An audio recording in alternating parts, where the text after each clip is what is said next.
This is AWANI Global with me, Nailah Huda. With the ASEAN Summit coming up end of this month, the world's attention turns to Kuala Lumpur and the regional bloc, especially in how they aim to navigate human rights issues both in their backyard and abroad. From Myanmar to Gaza, it's expected that the focus will shift towards these conflicts and humanitarian crises, much like what we've seen with other international and regional meetings, from the UN General Assembly to BRICS and G20.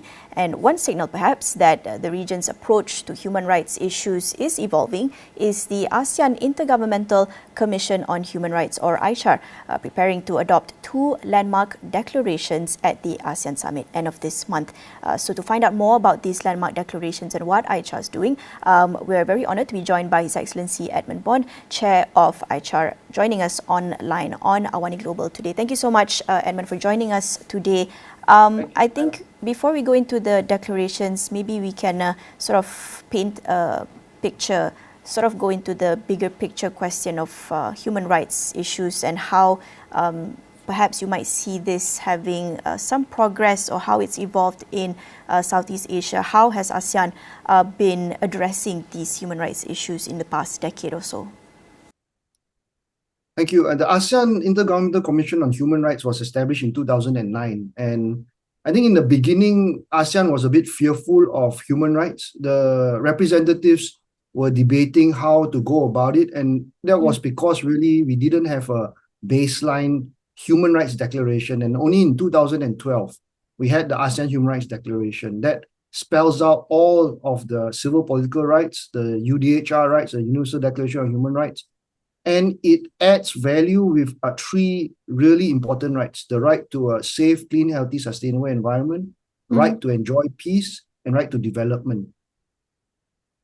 Recently, under Malaysia's leadership, we have been very concerted in trying to use human rights as a bridge building tool to make sure that we deal with the human rights violations in the region, make sure that we prevent conflict, make sure we use it to deal with conflict, as well as to really discuss very sensitive issues. This has been happening for some time, for a few years, but I think this year has been really stand out because the representatives, especially the 6 of us who are new, have started to bring a new dimension to how ASEAN looks at human rights. And there's, I think, a bit more comfort level in dealing with these issues because of the different maturity levels that have really progressed in the region. So I would say that the Commission has grown from strength to strength. Some people have criticized us, but that's maybe using a different lens. It may be using a Western lens. I think in Southeast Asia, we have been struggling, fighting for a greater protection of human rights, and we are taking it in the right direction. You mentioned a lot of interesting points there that I do want you to elaborate a little bit on. But before that, I do also want to hear more about these landmark declarations that we can expect at the summit this month. Can you tell us a little bit more about that? AICHR was the one that negotiated and drafted the ASEAN Human Rights Declaration in 2012. Since then, AICHR has not led any other human rights declaration. More so, I think, because, as I mentioned, there have been misunderstandings or inability to come together on common positions. During our chairship this year, we said that we would like to complete negotiations on the right to a safe, clean, healthy, sustainable environment that has been in the pipeline for almost 3 years. So Malaysia has completed it. We are very proud of it. It's a very strong declaration. It may not be the best, but it is definitely the only second human rights declaration that ASEAN has taken on board in such a huge way, and we look forward to it. That deals with the right to everyone, right to the communities, right to protect the environment, make sure it's safe, make sure it's clean, deal with pollution, deal with indigenous people's rights, deal with freedom of information, public participation. So we are looking forward to adoption of that declaration on the 47 summit that's upcoming. There's a second declaration that Malaysia has proposed, and we have also completed negotiations. We're just waiting for some countries to officially endorse it. Hopefully by the 47th summit, again, it will be endorsed. This is a right to development and right to peace declaration towards realizing inclusive and sustainable development. That's in complete alignment with Malaysia's theme this year of inclusivity and sustainability. How do you think this declaration can progress further, the kind of maturity that you were talking about in addressing the sort of shift in perception that ASEAN member states have towards human rights issues, especially in navigating the sensitivities around that? With ASEAN, there's a lot of principles of non-interference, there's principles of consensus. How do you see the sort of balance with these principles and how ASEAN member states have always, operated? I don't see a contradiction. So the non-interference principle, the ASEAN way has always been how we operated. The declaration, and ASEAN adopts many declarations over the years, allows us to be more cooperative, provides a standard regional baseline, and then once we have that baseline, national governments are supposed to implement that baseline. We encourage them, we work with them to encourage to implement that baseline. And through a lot of meetings, through a lot of discussions, we say, hey, there may be some gaps here. Let's learn from each other. There may be some good practices here. Let's learn from each other. And now, more importantly, through the AICHR, we have been saying, look, there are some case studies that we need to look at. There's some scenario planning that we need to do because there are cases that keep coming up to the Commission. We have received something like 100 over communications, complaints on human rights since 2010. We have been dealing with it very actively. We are alive and we understand the problems of the people. So we are trying to do it in a way that respects the sovereignty of each member state. We don't interfere, but we say, hey, we receive a complaint. What do you think we should do? So if it's a Malaysian issue, I would take the complaint. I would take the case. I would then engage with my government, with the Malaysian government, with the agencies, with KDN, with Suhakam, with other bodies and say, please, could you share with us what do you think about this case? And we have done this year. We have done this for cases on freedom of peaceful assembly. We have done it on the environment. We are working on cases regarding statelessness and refugee rights. So I think there is no contradiction between the principle of non-interference and dealing with human rights violations. But the method, the way it's done, needs to be consultative and cooperative. And a declaration like one on the environment will allow us to embed that kind of common principles. And then when we have that common principles, we work together with other ASEAN member states in dealing with these cases that we receive.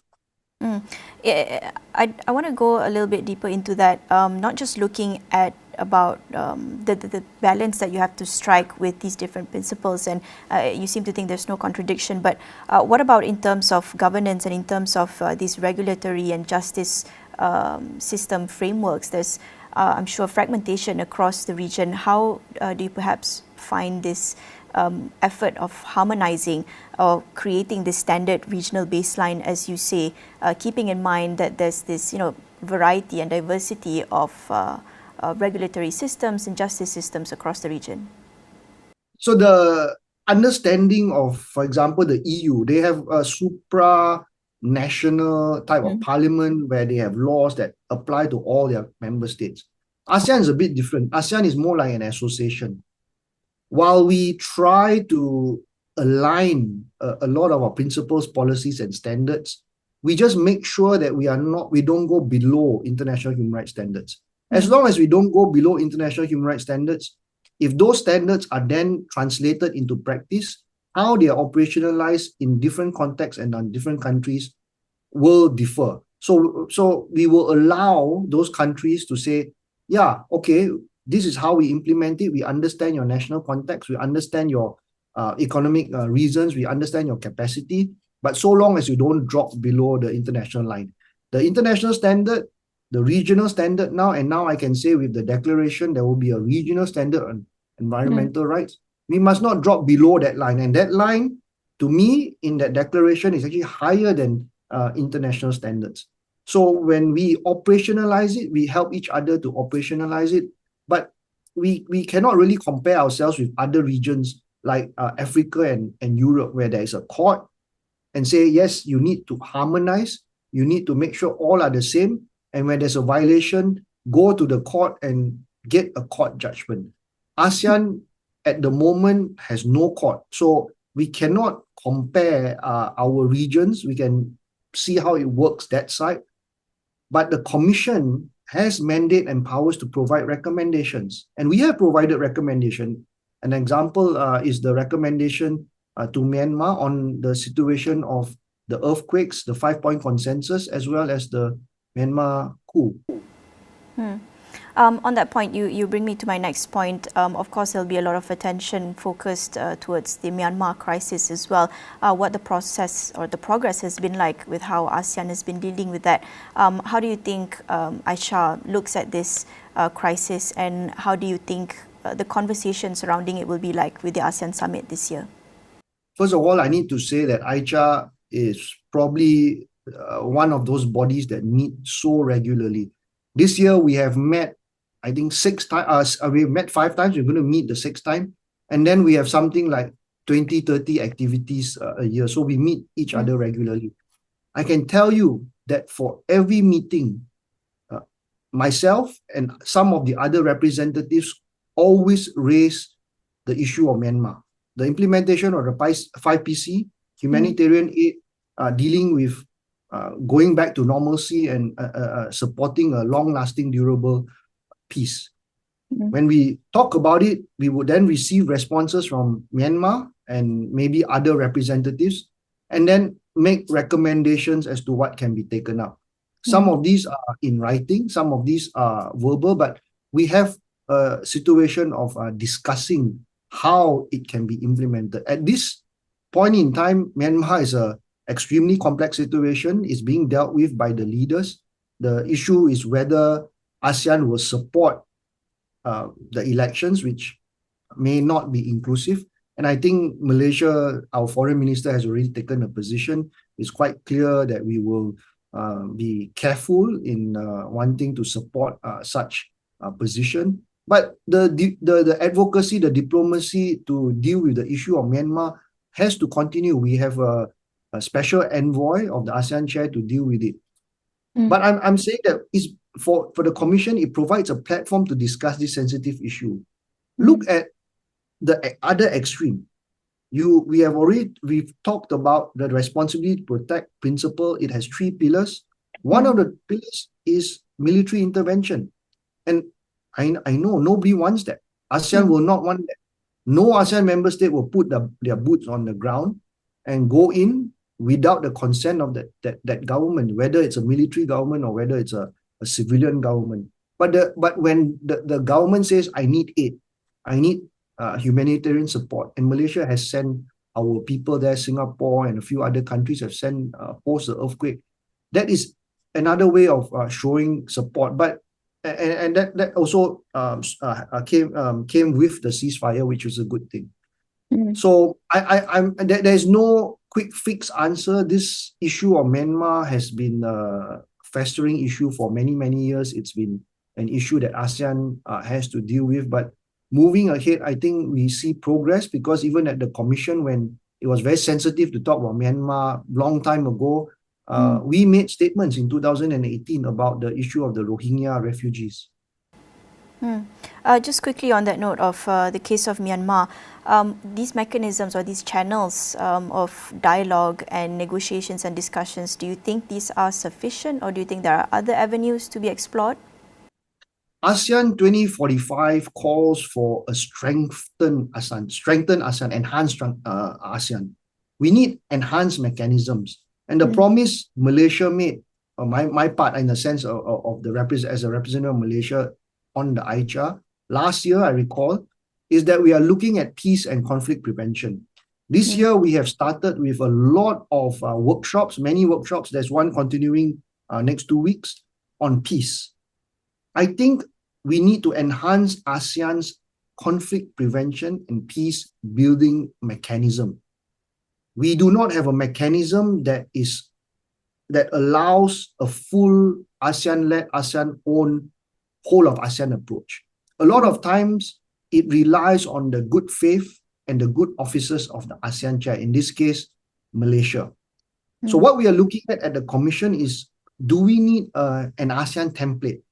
So when there's an issue of the Cambodia-Thailand conflict, for example, when there's an issue of intrastate, interstate, an issue of South China Sea comes up, what are the steps that member states can or should take in that mechanism? So if you ask me, I think, yes, we need a mechanism. We are working on it, but I cannot work on it in 1 year. We started the workshops early this year, but I think it needs a lot more time. We are gathering a lot of experts, and we need to flesh out the details. We need to learn from the past. We need to learn on Cyclone Nagis, what has happened in Myanmar. We learn from southern Thailand, Aceh, Mindanao, Marawi, Timor-Leste, Cambodia. All these issues of conflict need to be documented, and then we learn from it and decide how to put it in practice. How do we put it in human rights, diplomatic practices for ASEAN? On that note of peace building and conflict resolution, you mentioned the Thailand and Cambodia border dispute among other issues, but just to talk about that quickly, we did see the US involvement in that, in the sort of ceasefire that was achieved quite ceremonially, and of course President Trump claiming it as a win in his effort to get a Nobel Peace Prize, I'm assuming. What kind of signal do you think that sends? I don't want to talk about Trump and the US. I want to look at it as an ASEAN-led, ASEAN-owned approach. The ASEAN chair, Malaysia, and in this case, our Prime Minister, Datuk Seri Anwar, and our Foreign Minister, Tok Mat, they were the ones that said, hey, let's do a mediation. And the thing is, both Thailand and Cambodia have a lot of trust in Malaysia as mediator, as someone that can, as a country that can lead, as also as the ASEAN chair.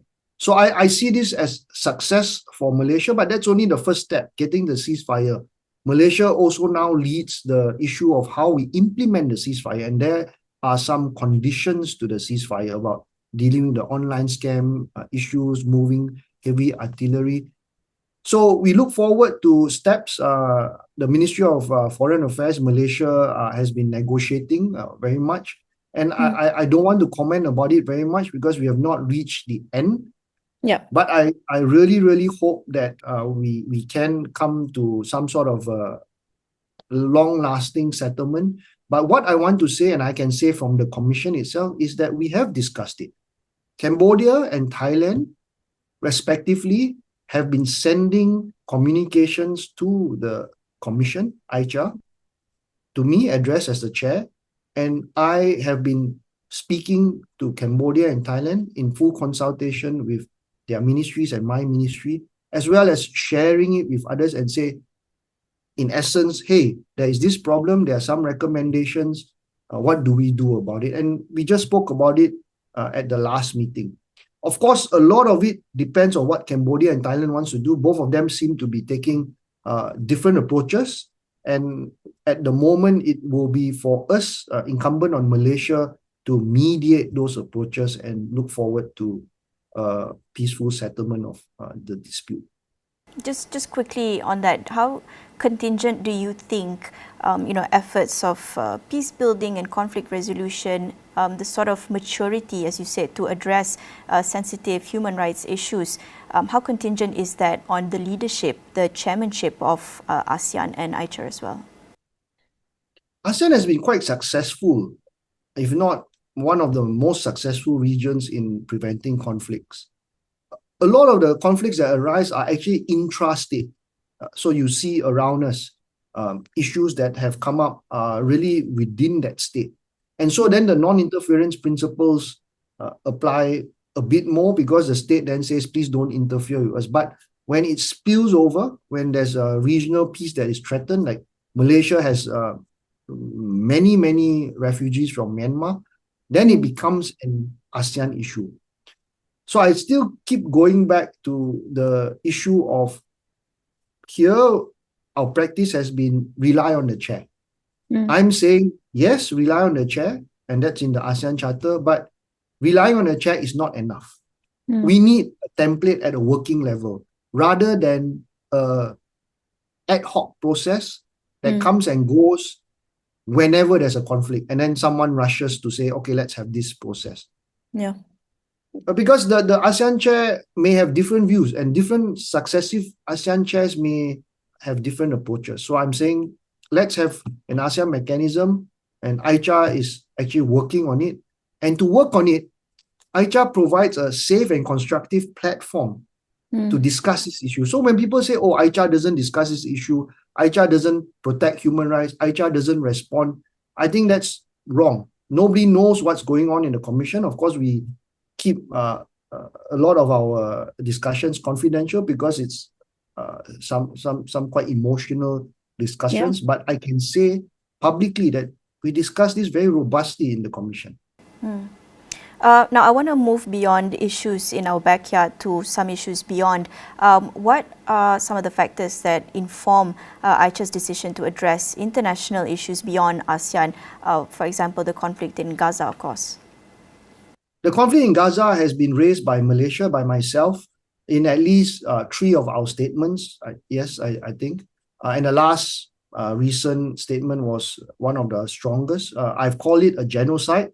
I've called on all ASEAN member states to take the appropriate action, including the necessary measures like boycotting, sanctions, because we have, of course, some ASEAN member states that are a bit more reluctant. So we leave it again to some of the different member states to decide what they want to do. AICHR, unfortunately, is limited in a certain way. We cannot directly intervene because we are dealing with the 10 and now 11 country coming up in the summit, Timor-Leste. Gaza, of course, is quite far away, but we have been using bilaterally our good officers, some of us, to engage and cooperate with organizations like the OIC and other international bodies like the UN to raise voices against the genocide. I, for one, will say that, I'm trying my best. People don't see it, but I definitely do not want genocide and blood on our hands. Now, we are coming towards the end, but just some of your general thoughts and expectations from the ASEAN summit this month. Of course, as you said, you don't want to talk about President Trump, but unfortunately, I think he might be the star of the show. The limelight might unfortunately focus on, world leaders such as himself, as opposed to the hard work that's being done by ASEAN member states and AICHR as well. Just what do you think?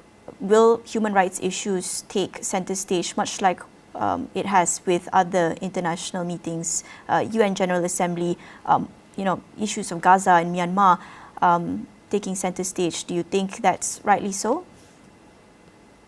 All I will say is at the commission, when President Trump took office recently again, there is almost, I can say, substantial withdrawal of American support, American discourse on human rights in ASEAN.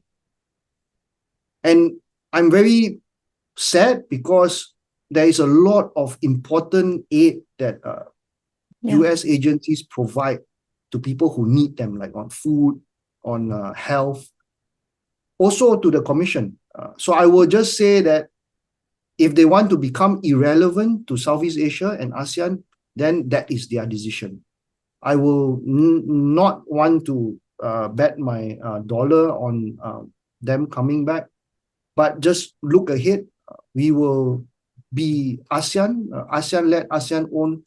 We will rely on how we have been working, and the vacuum that America leaves on human rights in Southeast Asia is felt, but also the vacuum is now being filled by countries that were traditionally not active. China, not as active. Australia, the EU, everybody wants to come to ASEAN. ASEAN is the talk of the global stage.